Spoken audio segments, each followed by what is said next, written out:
가지고 계신 구약성경 852면이 되겠습니다.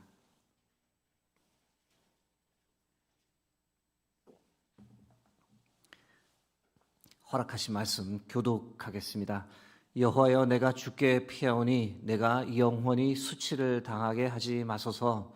주의 의로 나를 건지시며 나를 풀어주시며 주의 귀를 내게 기울이사 나를 구원하소서. 주는 내가 항상 피하여 숨을 바위가 되소서. 주께서 나를 구원하라 명령하셨으니 이는 주께서 나의 반석이시요 나의 요새이심이니이다. 나의 하나님이여, 나를 악인의 손 곧 불의한 자와 흉악한 자의 장중에서 피하게 하소서. 주 여호와여, 주는 나의 소망이시요 내가 어릴 때부터 신뢰한 이시라. 내가 모태에서부터 주를 의지하였으며 나의 어머니의 배에서부터 주께서 나를 택하셨사오니 나는 항상 주를 찬송하리이다. 나는 무리에게 이상한 징조같이 되었사오나 주는 나의 견고한 피난처시오니 주를 찬송함과 주께 영광 돌림이 종일토록 내 입에 가득하리이다. 늙을 때에 나를 버리지 마시며 내 힘이 쇠약할 때에 나를 떠나지 마소서. 내 원수들이 내게 대하여 말하며 내 영혼을 엿보는 자들이 서로 꾀하여 이르기를 하나님이 그를 버리셨은즉 따라잡으라 건질 자가 없다 하오니, 하나님이여 나를 멀리하지 마소서. 나의 하나님이여 속히 나를 도우소서. 아멘. 오늘은 믿음의 반응이란 지하의 말씀을 나누겠습니다. 시편 71편은 보시는 대로 표제어가 없습니다. 표제어가 없는 시편이 시편 150편 중에 34편이 있는데 그 중에 하나가 되겠습니다. 그래서 누구의 시편인지, 이 시편이 배경이 무엇인지 알기가 쉽지 않습니다. 어떤 사람들은 시편 70편의 연속으로 보아야 한다라고 말하며 다윗 왕의 노년에 아들 압살롬이 반역한 때를 배경으로 보는 것이 좋다라고 말하기도 하지만 물론 확증할 수는 없습니다. 1절 말씀 보겠습니다. 여호와여, 내가 주께 피하오니 내가 영원히 수치를 당하게 하지 마소서. 이 피하다라는 동사가 1절, 3절, 4절에 걸쳐 3번이나 언급됩니다. 피하다라는 동사의 사전적 정의는 첫 번째는 원치 않는 일을 당하거나 어려운 처지에 놓이지 않도록 하다. 두 번째는 비눈 따위를 맞지 않게 몸을 옮기다라는 뜻입니다. 이 두 개의 정의가 약간 상반된다라는 생각을 하게 되었는데요.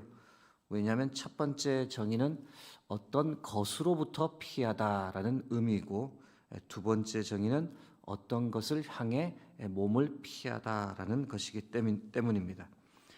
다소 헷갈리게 들릴 수 있는데 예를 들면 이렇습니다. 뜨거운 태양빛을 피해 그늘로 피하다라고 말할 수 있는데, 하나는 태양빛으로부터 벗어나려는 피함이고, 다른 하나는 그래서 그늘로 몸을 옮기려는 피함이 있다는 겁니다. 다른 예를 들면 비를 피해 지붕 밑으로 피하다라고 말할 수 있는데, 비로부터 벗어나는 피함이 있고, 또 다른 하나는 지붕 밑으로 몸을 옮기는 피함이 있다는 겁니다. 오늘 시편 보시면 시편의 저자는 이 무엇으로부터 이렇게 벗어나기를, 피하기를 간절히 원하고 있었을까요? 첫 번째는 수치를 피하기 원했습니다. 수치에서 벗어나기 원했습니다. 1절 말씀입니다. 여호와여, 내가 주께 피하오니 내가 영원히 수치를 당하게 하지 마소서. 다음으로는 악인, 이 불의한 자, 흉악한 자들로부터 피하기 원했습니다. 4절 말씀입니다. 나의 하나님이여, 나를 악인의 손 곧 불의한 자와 흉악한 자의 장중에서 피하게 하소서. 그리고 마지막으로는 원수들로부터 피하기 원했습니다. 9절에서 11절 말씀입니다. 늙을 때에 나를 버리지 마시며 내 힘이 쇠약할 때에 나를 떠나지 마소서. 내 원수들이 내게 대하여 말하며 내 영혼을 엿보는 자들이 서로 꾀하여 이르기를 하나님이 그를 버리셨은즉 따라잡으라 건질 자가 없다 하오니. 상당히 이 시편의 저자가 극단적인 상황에 처해 있는 것을 발견할 수 있습니다. 시편 저자의 목숨을 노리는 이들이 득실합니다. 전쟁과 같은 극단적인 상황으로 보이는데 저자는 늙어 힘을 잃어버렸고 마치 하나님으로부터 버림받은 것 같이 보여 그 결과 사람들이 그를 죽이려 엿보고 있었습니다. 9절에서 11절 말씀만 놓고 보면 정말 노년의 압살롬의 반역 때문에 도망갈 수밖에 없는 다윗을 연상하게 되는 대목입니다. 사랑하는 성도 여러분, 우리 역시 이 땅의 삶을 살아가면서 절대로 일어나지 않았으면 하는 정말 피하며 살고 싶은 것들이 참 많습니다. 실패하지 않으려고 어떻게든 이 실패를 피하려고 애씁니다. 여러분, 우리 중 어느 누구도 실패를 원하는 사람은 없습니다. 우리는 모두 다 성공하기를 바랍니다. 그러나 우리가 우리의 삶에서 경험하듯이 우리가 항상 성공하기는 어렵습니다. 삶의 중간중간마다 참 예측하지 못한 쓰라린 실패의 순간이라고 느껴지는 것을 우리는 경험하며 살아갑니다. 그것이 우리의 현실입니다. 질병을 어떻게든 피하려고 애씁니다. 우리 모두는 건강하고 아프지 않기를 바랍니다. 그러나 뜻하지 않은 질병이 찾아옵니다. 내 몸이 내 몸 같지 않은 순간이 불현듯 찾아올 때가 있고 지금보다 조금만 더 건강해졌으면 하는 그러한 간절한 마음을 가질 때가 있습니다. 때론 내가 아픈 것보다 내가 사랑하는 사람이, 가족이 아픈 것이 더 견디기 힘듭니다. 대신 아파주고 싶은 마음이 굴뚝 같지만 그러지 못해 힘든 마음을 부둥켜 안고 울 때가 있습니다. 관계의 어려움을 어떻게든 피하려 애쓰기도 합니다. 우리 모두는 편안하고 행복한 관계를 원합니다. 부부관계, 부모와 자녀의 관계, 교회 다른 성도님들과의 관계, 이웃과의 관계, 친구와의 관계 등 나를 둘러싸고 있는 많은 관계가 늘 좋기를 바랍니다. 그러나 현실은 꼭 그렇지만은 않습니다. 오해가 생기기도 하고 아주 작은 바람을 상대를 향해 가지지만 그것이 이루어지지 않을 때 그냥 참고 포기하고 나만 속상하면 되지라고 생각하며 사는 경우가 많습니다. 때론 너무 힘들면 그 관계를 아예 정리하는 경우도 있습니다. 고난, 고통을 어떻게든 피하려고 애씁니다. 우리 중 어느 누구도 고난, 고통을 원하는 사람은 없습니다. 평안한 삶, 형통한 삶, 문제없는 삶을 다 추구합니다. 그러나 그런 삶은 이 땅에 없습니다. 고난 뒤에 또 다른 고난이 찾아오고 고통 하나가 해결되면 또 다른 고통이 숨어 있다가 등장합니다. 예측할 수 없는 것이 바로 이 땅의 인생입니다. 여러분, 때로 실패가 찾아오고 건강에 문제가 생기거나 관계의 어려움, 고난, 고통에 직면했을 때 우리가 그것에 어떻게 반응하며 살아야 할까요? 믿음이 없는 사람들은 어떻게 반응합니까? 쉽게 좌절하고 절망합니다. 때로 원망과 분노를 세상에 막 쏟아놓기도 합니다. 때론 삶을 포기하는 경우도 있습니다. 그러나 믿음을 가진 우리는 그렇게 반응해서는 안 됩니다. 믿음을 가진 우리는 그런 상황에서 어떻게 반응하며 살아야 할까요? 오늘 시편 저자의 모습에서 세 가지 반응을 보게 됩니다. 첫 번째 반응은 죽게 피하는 겁니다. 믿음의 반응 첫 번째는 바로 죽게 피하라는 겁니다. 1절 말씀입니다. 여호와여, 내가 죽게 피하오니 내가 영원히 수치를 당하게 하지 마소서. 3절 말씀입니다. 주는 내가 항상 피하여 숨을 바위가 되소서. 주께서 나를 구원하라 명령하셨으니 이는 주께서 나의 반석이시요 나의 요새이심이니이다. 여러분, 어떤 어려움이 찾아오더라도 우리가 가장 먼저 죽게 피할 수 있기를 바랍니다. 갑작스러운 일 터졌을 때 일단 피할 곳이 있다는 이 사실이 우리에게 얼마나 큰 위로와 힘이 되는 줄 모릅니다.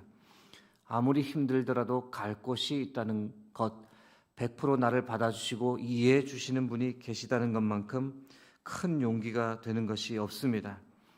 마치 모든 것을 다 잃어버린 탕자가 그래도 돌아가면 자신을 받아줄 수 있는 아버지가 계시다라고 하는 그 사실, 탕자에게는 그것이 바로 피난처가 되는 겁니다.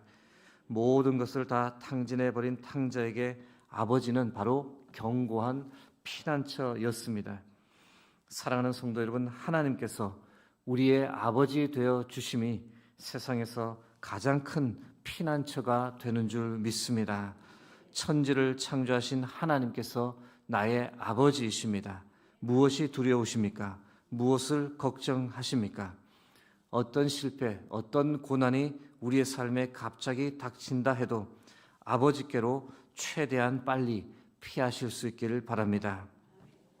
실패나 건강의 문제, 관계의 어려움, 고난과 고통이 찾아올 때 우리는 어떻게 반응해야 할까요? 믿음의 반응 두 번째는 주께 소망을 두고 주를 찬양하는 겁니다. 5절, 6절 말씀입니다. 주 여호와여, 주는 나의 소망이시요 내가 어릴 때부터 신뢰한 이시라. 내가 모태에서부터 주를 의지하였으며 나의 어머니의 배에서부터 주께서 나를 택하셨사오니 나는 항상 주를 찬송하리이다. 시편 저자는 모태 신앙인입니다. 어려서부터 하나님을 알았고 하나님을 찬양하며 성장했습니다. 부모님을 따라 기도를 배웠고 어떤 일을 하기 전에 늘 기도하는 습관에 젖어 살아왔습니다. 여러분, 이것이 얼마나 큰 자산인지 모릅니다. 여러분, 자산이란 무언가를 소유해야 하는 것이 아니라 우리의 믿음이 우리에게 가장 큰 자산인 줄 믿습니다. 주님이 우리의 소망입니다. 우리는 주께서 선택한 주의 자녀입니다. 아무것도 두려워할 필요가 없습니다. 어떤 상황에도 낙심하지 마시고 하나님께 소망을 두고 이전보다 더 전심으로 주를 찬양하며 살아가시길 주의 이름으로 축복합니다. 실패와 건강의 문제, 관계, 고난이 찾아올 때 우리는 어떻게 반응해야 할까요? 믿음의 반응 세 번째는 주께 간구하는 것입니다. 2절 말씀입니다. 주의 의로 나를 건지시며 나를 풀어주시며 주의 귀를 내게 기울이사 나를 구원하소서. 12절 말씀입니다. 하나님이여 나를 멀리 하지 마소서. 나의 하나님이여 속히 나를 도우소서. 여기서 왜 갑자기 오래된 찬양 한 곡이 생각이 났는지 모릅니다. 기도할 수 있는데 왜 걱정하십니까? 기도하면서 왜 염려하십니까? 기도할 수 있는데 왜 실망하십니까? 기도하면서 왜 방황하십니까? 주님 앞에 무릎 꿇고 간구해 보세요. 마음을 정결하게 뜻을 다하여 기도할 수 있는데 왜 걱정하십니까? 기도하면서 왜 염려하십니까? 이 새벽에 함께 이 찬양 함께 찬양 드리고 저희들이 기도하겠습니다. 기도할 수 있는데 왜 걱정하십니까? 함께 찬양하겠습니다.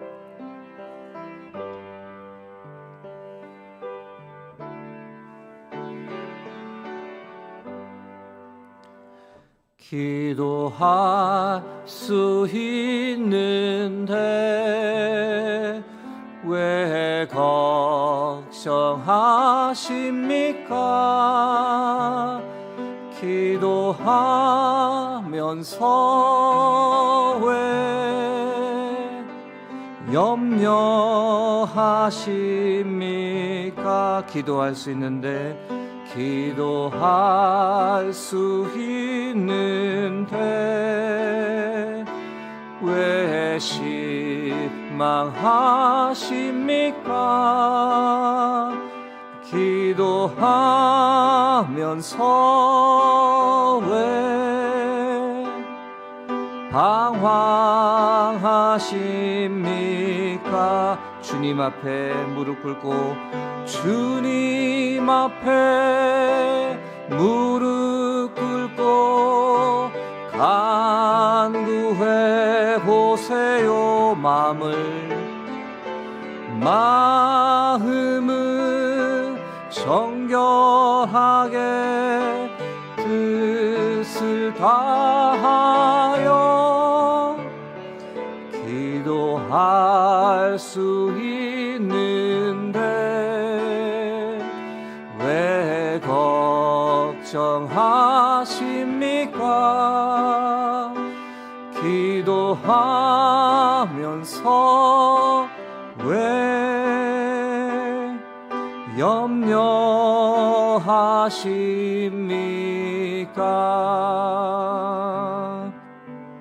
사랑하는 성도 여러분, 어떤 고난 가운데 있더라도 주께 피하고 주께 소망을 두고 주를 찬양하며 주께 나아가 간구하는 삶으로 오늘 하루도 승리하며 살아가시기를 주의 이름으로 축복합니다. 함께 기도하겠습니다. 오늘도 우리에게 귀한 생명의 말씀 허락해 주심을 감사합니다. 말씀 붙잡고 주께 피합니다. 주께 소망을 두고 주를 찬양하기 결단합니다. 주께 나아가 간구하려 합니다. 우리의 기도 들어주시고 우리의 마음 만져주시고 세워주셔서 오늘도 믿음으로 승리케 하옵소서. 감사드리며 존귀하신 예수 그리스도의 이름으로 기도드립니다. 아멘.